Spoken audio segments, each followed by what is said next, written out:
Magandang hapon sa inyong lahat. Ito po si Herbert Curia, author-promoter ng Human Rights Promotion. Ang boses ng Human Rights Promotion sa malayang demokrasyang ito, kakibat ang ating pananalig sa ating banal na Panginoon Diyos, banal na Panginoon sa Kristo at gabayan ng kaliwanagan ni Banal na Santa Maria, mula sa isyong ating nakalap at babantay sa mabuting pamamahala, patas na hustisya at karapatang banta. Ay hinggil sa issue ng ruling ng Supreme Court o SC na ang red tagging ay nakatetrets ng life, liberty, at maging security of any person. So, ang red tagging ay kagaya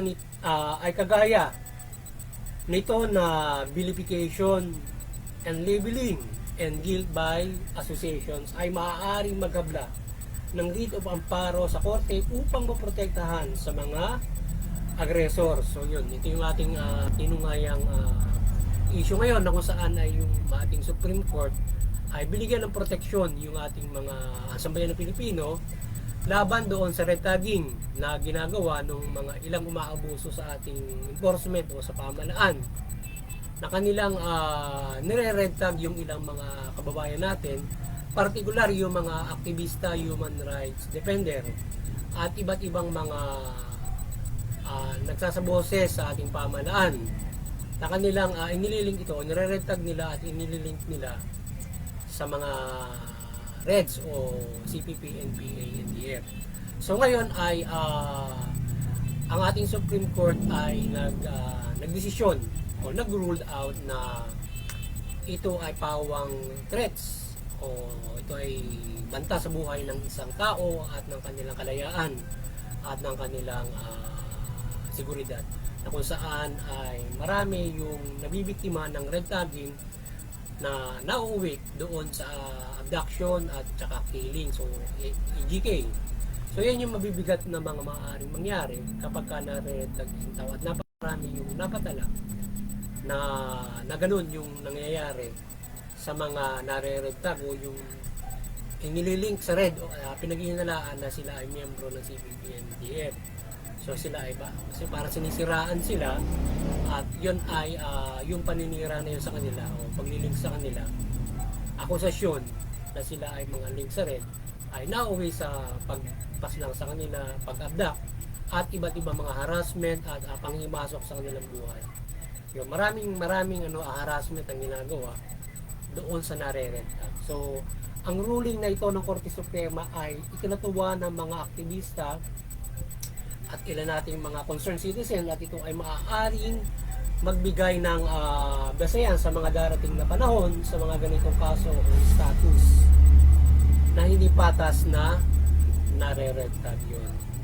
So ang mga nare-red tag ay nakararanas nga ng abduction, extrajudicial killings at mga harassment ng mga operatives ng pamahalaan at mga umaatake sa kanila na gumagawa ng abusong hakbangin. So ngayon, ayon doon sa Supreme Court, hindi ka lamang nalalagay sa threats yung iyong buhay, kalayaan, seguridad kung ikaw ay nasa kalagayan na ng abduction at saka ng extrajudicial killing. Sabihin, kapag ikaw basa ni red tag ka, inilasalang ganun ka, yun ay threat na sa buhay ng isang tao at mali yun. So yun ang mabigat na mga akusasyon sa isang tao na ay nililink. So red tagging kapag ang paninira o akusasyon ay paglink sa'yo doon sa CPP, NPA, yun ay red tagging at yun ay threat sa buhay, kalayaan at seguridad ng isang tao according to our Supreme Court. So ni-rolled out nila. So pero pinatrektahan nila yung mga Pilipino with this kind of abusive steps ng ating pamahalaan facing insurgency, particular CPP and PNDF. So ang Human Rights Promotions ay maring sumusuporta sa mabuting pamamahala, patas ng hustisya at karapatang panaw. Sa isyong ito ng ruling ng SC ng red tagging ay threat sa buhay at kalayaan at seguridad ng isang tao, sino mang biktima ay maaaring makadulog sa korte ng writ of amparo.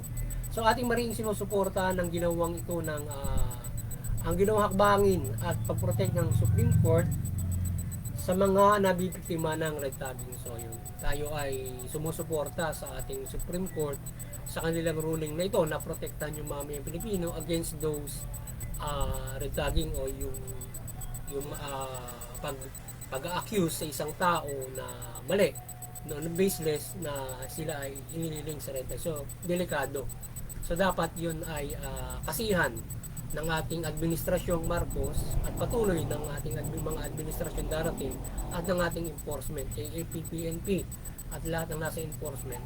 Sila ay irespeto yung decision ng Supreme Court na yung ganung klase ng pagre-red tag o pang-aakusa sa sino man tao, ililing mo sa red ay threats.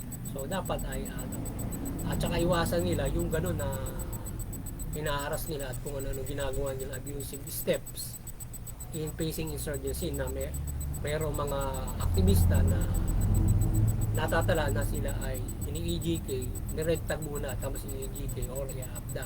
So iwasan ng ating pamahalaan yung abusong hakbangin against insurgency. So supilin sila sa legal at naaayon sa karapatang pantao at international humanitarian law.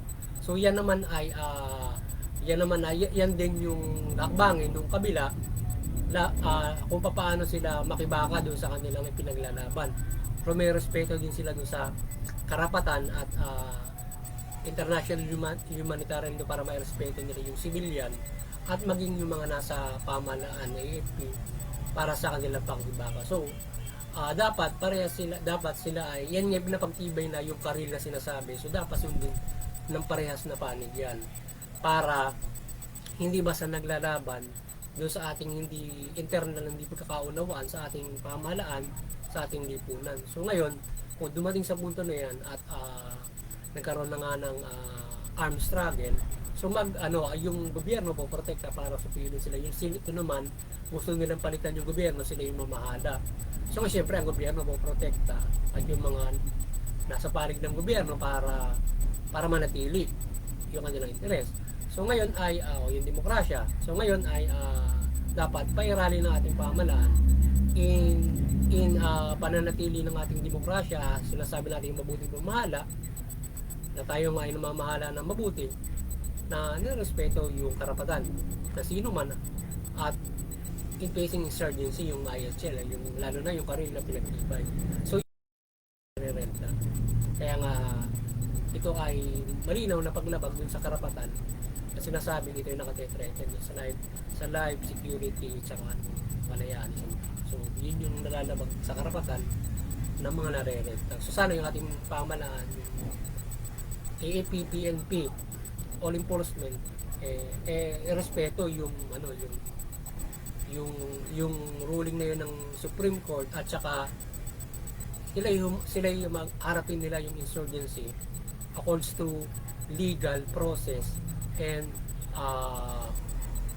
good governance at saka yung IHL, human rights at syempre mga Diyos para sila ay nakasusumpil ng waso tama at ay papakita nila ng waso yung gobyerno. Ngayon kung ganyan yung kanilang pamamahala na gagawin after this insurgents ay pinakikita lamang nila yung pamahalaan ay talagang marumi, hindi talaga ito namamahala ng mabuti, di ba? At nakikita naman ng mga tao. Ngayon, syempre yung mga gusto lamang na ganung klase ng hakbangin ay syempre may interest na nakikinabang doon sa pamahalaan at nandarambong ng ating lipunan. So maraming matutulungan ng desisyong ito ng Supreme Court para sa mga biktima ng red tagging, anuman ang katatayuan sa ating lipunan o bansa. So maraming biktima na ng EGK at abductions at missing ba ang iba na nare-red tag kung kaya't ang pagprotekta ng Supreme Court ay malaking bagay upang ang ating pwersa ng pamahalaan ay tigilan ang red tagging at mga gawain ng isang state forces on red tagging. So yun, kaya itong ginawang ito ng Supreme Court, so ito ay maraming matutulungan ito ang lipunan Pilipino, lalong-lalo na yung mga nakapagsasaboses sa pamahalaan na nakapaglalakas ng loob para ilabas yung hinaing ipaglaban yung karapatan at pagkakaroon ng mabuting pamamahala ay napoprotektahan sila in this kind of abusive way of facing insurgency. At yung mga nasa legal na mga nakapagsasaboses sa pamahalaan para magbabago yung sistema o yung hindi magandang pamamahala ay inililink nila to mga insurgents o mga rebelde, nire-red-tag nila para ma-silence nila at hindi sila makapagsaboses sa pamahalaan kung ano yung nakikita nilang katiwalian, kamalian na dapat ituwid. So ngayon, ang ginagawa nila, they use the AFP, syempre kampi-kampi, mga politiko na laban doon. So i-red tag hanggang sa mauwisan. So nasa silence nila kapag gano'n. So yung pamilya, maging individual, magugulo. Matetreken yung nagsasamoses, maging yung family nila. So yun ang problema doon. So ang ating administrasyon Marcos ay irespeto at suportahan ang desisyong ito ng Korte Suprema na ang red tagging ay threat sa buhay at kalayaan at seguridad at kanyang igarantiya ang proteksyon na maiwasan ang red tagging at hakbangin ito against any victim. So sana yung ating Pangulong Marcos ay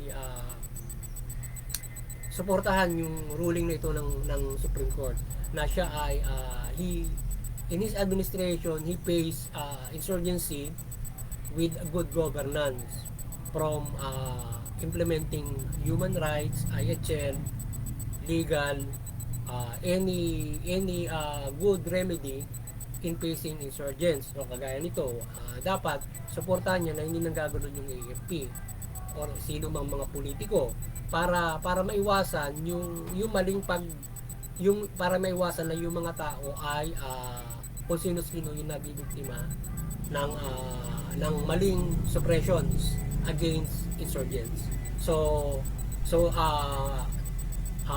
ang lipunan natin ay demokrasya, tayo ay may kalayaan, meron tayong karapatan. So dapat hindi ito basta hindi ito pinagbabawal hindi ito hinaharang yung karapatan natin o yung kalayaan natin na makapagsaboses, makaparticipate sa pamahalaan with that kind of red tagging para sila ay hindi nila mailabas yung mga bagay na para sa isang wastong pamamahala o mapigilan nila yung bilang karapatan nila kung ano man yung sa tingin nila ay hindi mabuting pamamahala. So yun. So harapin ng ating pamahalaan mula enforcement ang insurgency o rebellion, even terrorism, na ipinatutupad din ng human rights at IHL sa issue ng internal conflict. So yun, kagaya na sinabi natin kanina, respect the IHL. Yun yung, sa ngayon, yun yung pinagtibay na karil, hindi nirespeto ng ating pamahalaan yung karil. Nung manakaraang administrasyon, binaliwala niya yung karil kasi kung ano yung nangyari ng mga nakaraan ng mga pananabotahe doon sa peace talk na nangyari at pagharap sa insurgency noong nakaraang administrasyon. So natigil, hindi na rin nirespeto yung karil at anumang pagharap sa sana dapat yun ay respeto ng ating pamahalaan. Kasi maraming maraming lalo na sa peace talks kasi tinigil na rin yung peace talks noon.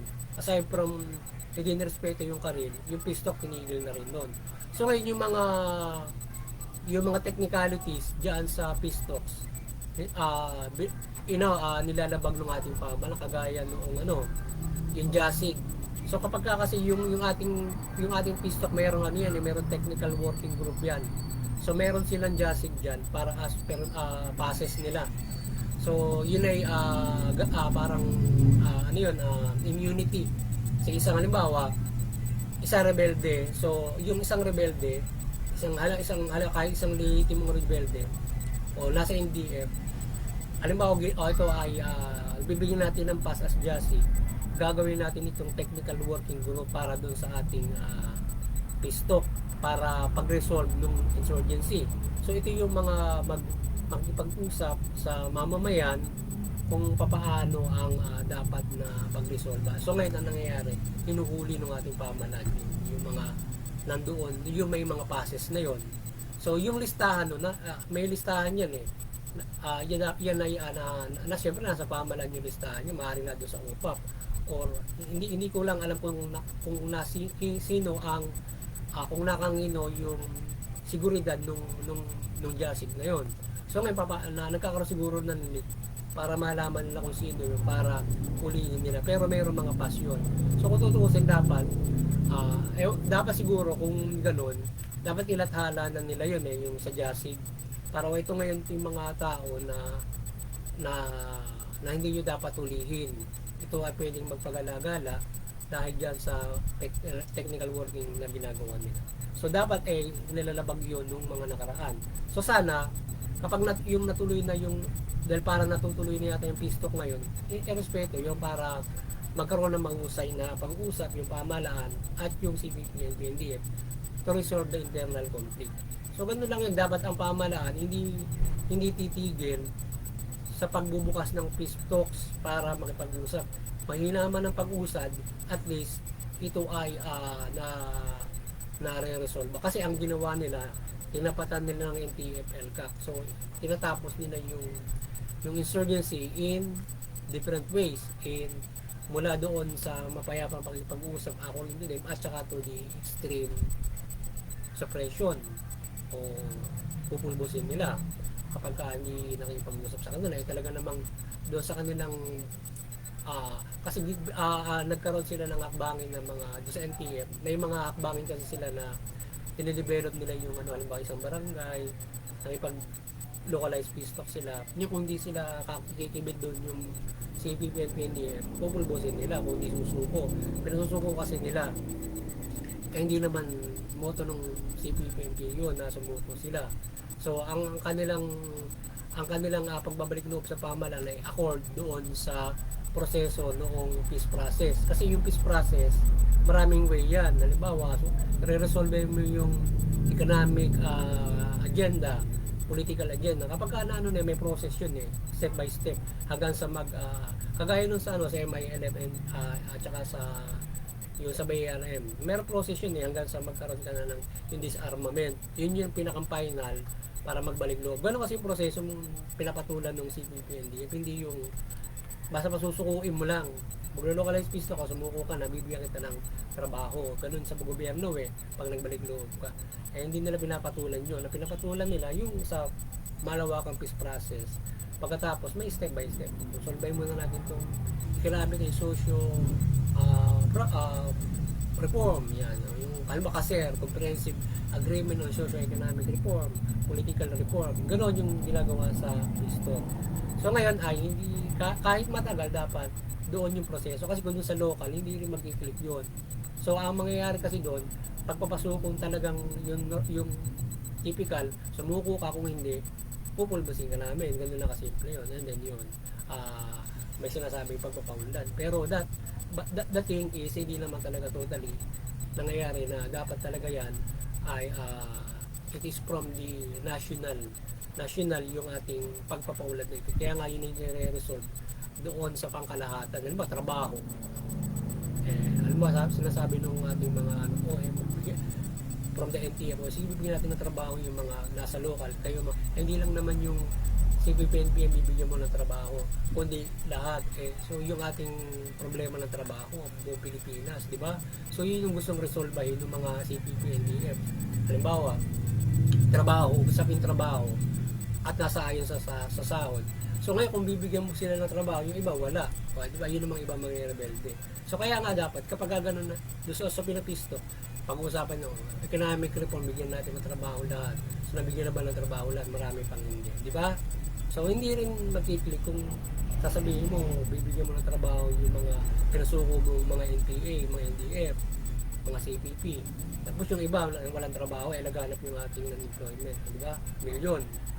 So dapat magbibigyan lang ng trabaho standard. So yun yung pagbabago ng ekonomiya na pinag-uusapan doon sa pisto. Hindi ba sa bibigyan mo lang sila ng trabaho, di ba?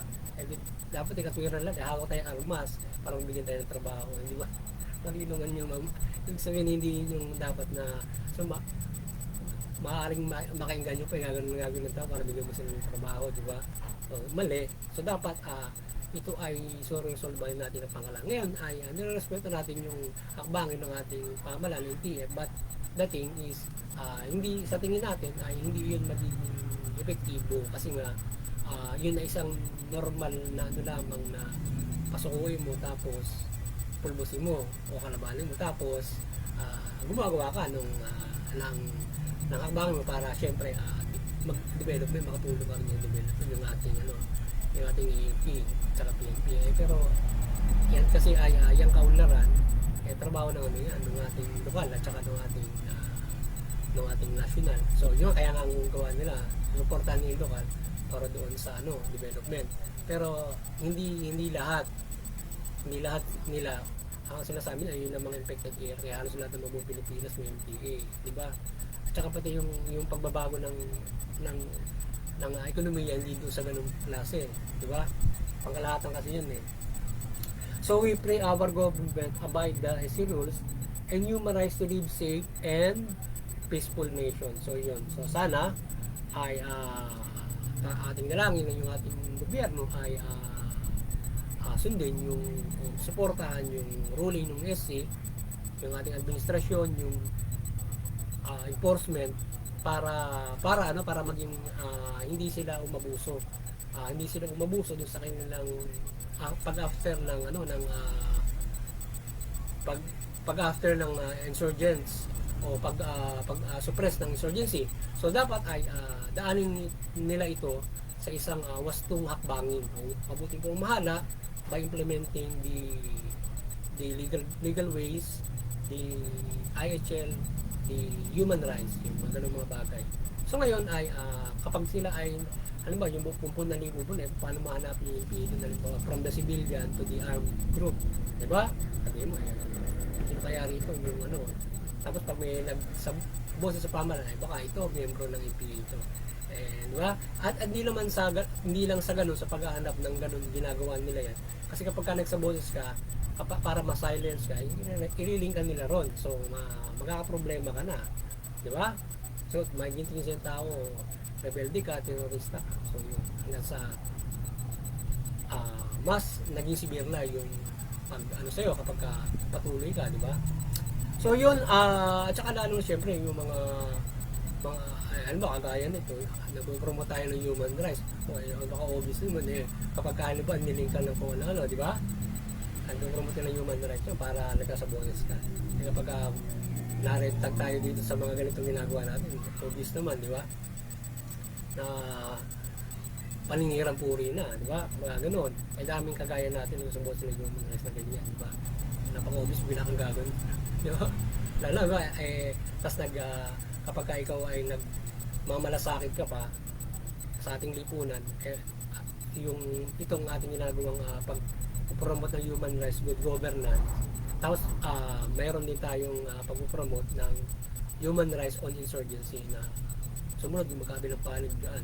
Kaya siyempre pag ikaw nirentag ka, di ba, kita mo agad na naninirapuri yung pamahalaan, di ba?